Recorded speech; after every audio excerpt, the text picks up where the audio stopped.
Your anxiety isn't a bug, it's your intelligence refusing to lie to you. You've been trying to fix yourself meditating, journaling, therapy, self-help books stacked on your nightstand. What if there's nothing to fix? What if the problem is that you're being told to choose between toxic positivity and bitter cynicism?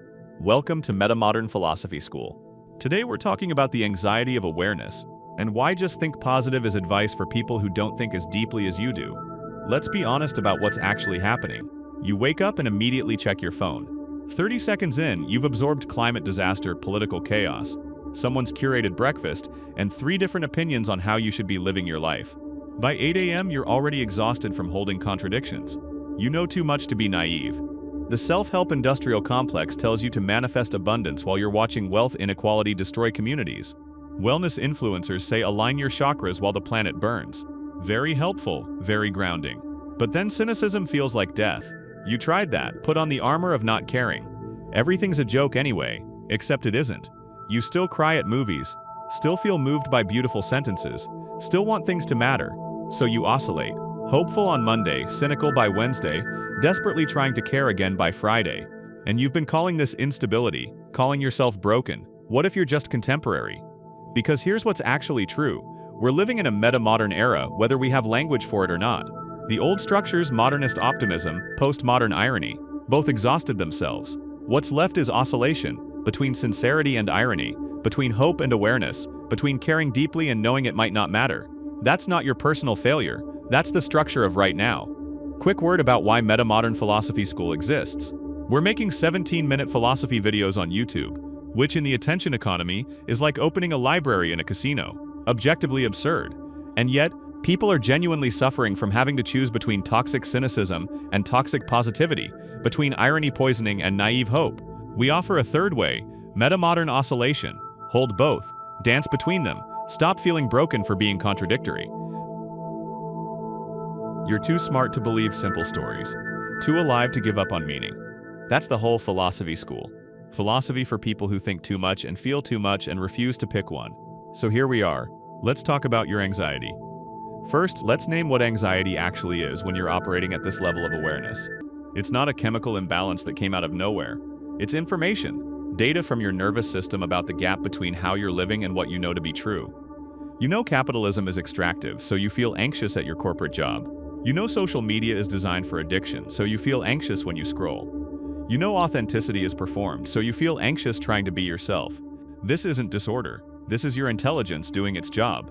Your anxiety is your body refusing to participate in collective delusion. But here's where it gets complicated, and this is where metamodernism becomes essential. Your anxiety is both real and constructed, both information and noise, both useful and sometimes lying to you. See? Already we're holding contradictions. Welcome to the oscillation. Let me give you a framework. There are 3 types of anxiety that sophisticated people experience, and you're probably cycling through all of them. Type 1, signal anxiety. This is your nervous system telling you something is genuinely wrong. Wrong relationship, wrong job, wrong city, wrong life choices piling up. Signal anxiety is specific. It points at something, and when you address the thing, it quiets. Most people ignore signal anxiety because changing the thing feels harder than managing the feeling. So they meditate their way through a relationship that's destroying them. They journal their way through a career that's killing their soul. Signal anxiety demands action, not management. How do you know if it's signal anxiety? Ask your body. Close your eyes. Think about the thing making you anxious. Does the anxiety have a specific location? Chest? Throat? Stomach? Does it have a message? If yes, that's signal. Listen to it. Type 2, static anxiety.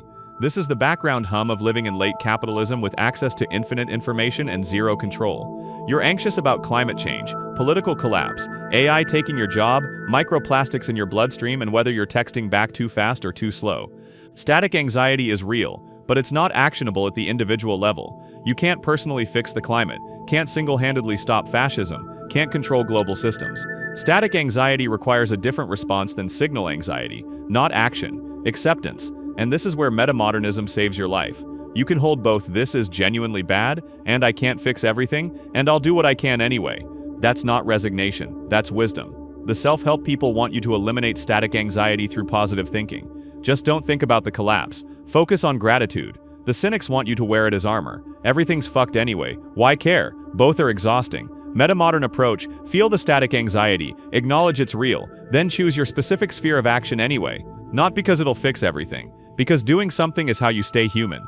Type 3. Recursive anxiety. This is anxiety about your anxiety. You're anxious that you're anxious, then anxious that you can't just calm down, then anxious that you're broken for being so anxious.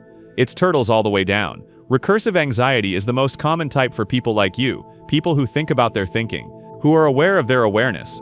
You've read enough psychology to diagnose yourself, enough philosophy to question the diagnosis, enough self-help to know it's all somewhat bullshit.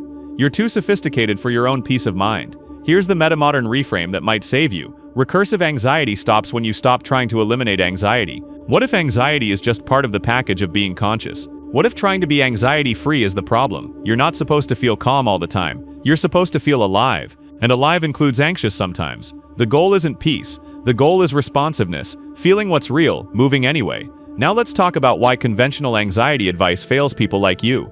The positive psychology people tell you to reframe your thoughts. Choose happiness.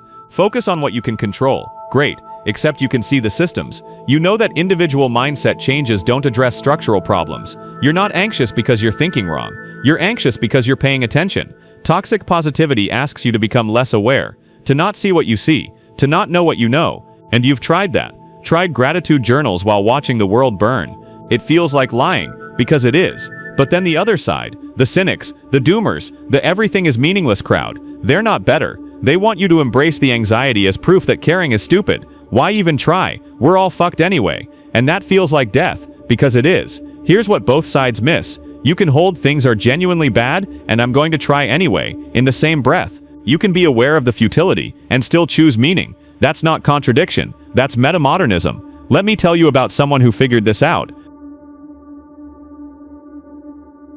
She was 28, working in tech, making good money, checking every box society said mattered. And she was so anxious she couldn't sleep.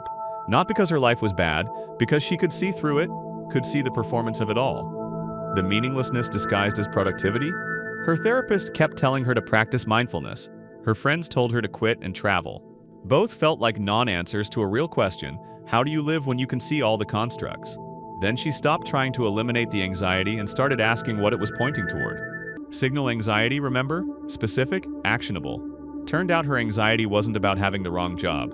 It was about having no creative outlet. She'd been a painter before college, before being realistic, before optimizing for salary. Her nervous system was screaming, "You're abandoning your talent. You're living someone else's life." So she didn't quit her job, didn't burn it down, just started painting again. 15 minutes a day. Bad paintings at first. Terrible, actually. But her anxiety started to quiet. Not eliminate. Quiet.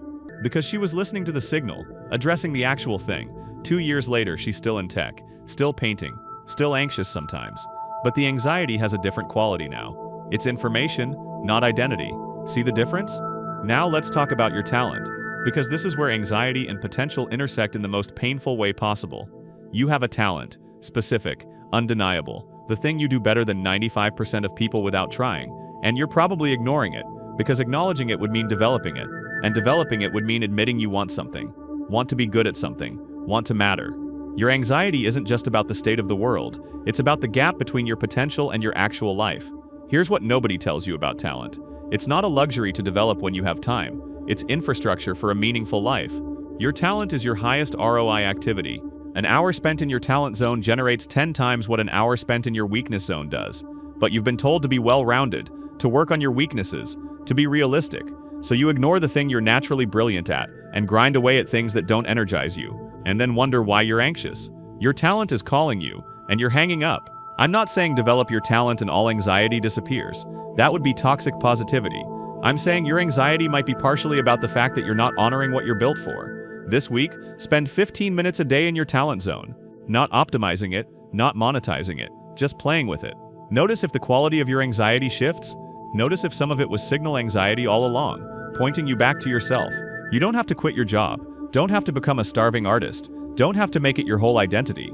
Just stop pretending you don't know what your talent is. Just stop ignoring the thing that wants to come through you. That's the ask. Now let's talk about what you can actually do with this information. Practices. Real things. Not just think about it. Practice 1. Anxiety mapping. This week, every time you feel anxious, ask yourself 3 questions. 1. Is this signal static or recursive? 2. What is this anxiety pointing toward? 3. What's one small action I could take right now? Don't try to eliminate the anxiety, just categorize it. Signal anxiety, take action. Static anxiety, acknowledge and release. Recursive anxiety, notice you're in a loop and do literally anything else. Sounds simple. It's not. You'll catch yourself spiraling and realize you've been in recursive mode for 20 minutes. That's fine. The practice is noticing, not perfecting. Practice 2, the oscillation journal. Get a notebook. Draw a line down the middle of each page. Left side, write from cynicism. Right side, write from hope. About the same topic. Left side might say, my job is meaningless. Capitalism is a death cult. Nothing I do matters. Right side might say, my job pays my bills. I help people sometimes. Small actions compound. Both are true. Let them sit side by side on the page. The goal isn't to resolve them or pick one. The goal is to practice holding both, to stop collapsing into one position. Do this 3 times this week, different topics each time. Notice how it feels to give both voices space. Practice 3, somatic reset. When recursive anxiety kicks in, when you're anxious about being anxious, stop. Place one hand on your chest, one on your stomach, 5 slow breaths. Then ask your body, not your mind, what are you actually trying to tell me? Sometimes it says danger, sometimes excitement, sometimes you're hungry, you idiot. Your body has information your overthinking mind doesn't. This week, practice listening to it, especially when your thoughts are spiraling. Drop into body, ask the question, notice what emerges. Think about the last time you felt genuinely calm, not performing calm, not aware you were calm, just at ease. What were you doing? Who were you with? Can you name the conditions? Don't answer now, let it simmer this week, because often we're chasing the wrong version of peace, the Instagram version, the meditation app version. Your actual peace might look different, might include mess, might include complexity. Notice what your version of peace actually requires, not what you think it should require. Think about your relationship to productivity.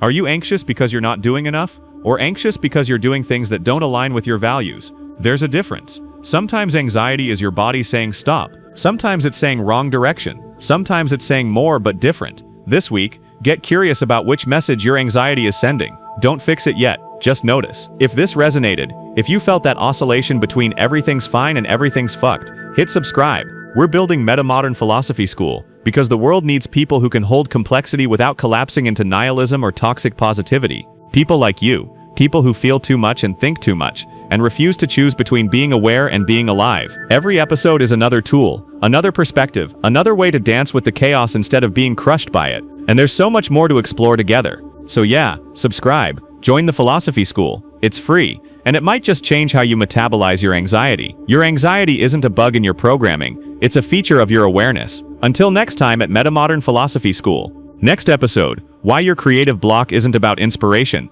and what it's actually about. Remember, oscillation isn't weakness, it's the dance.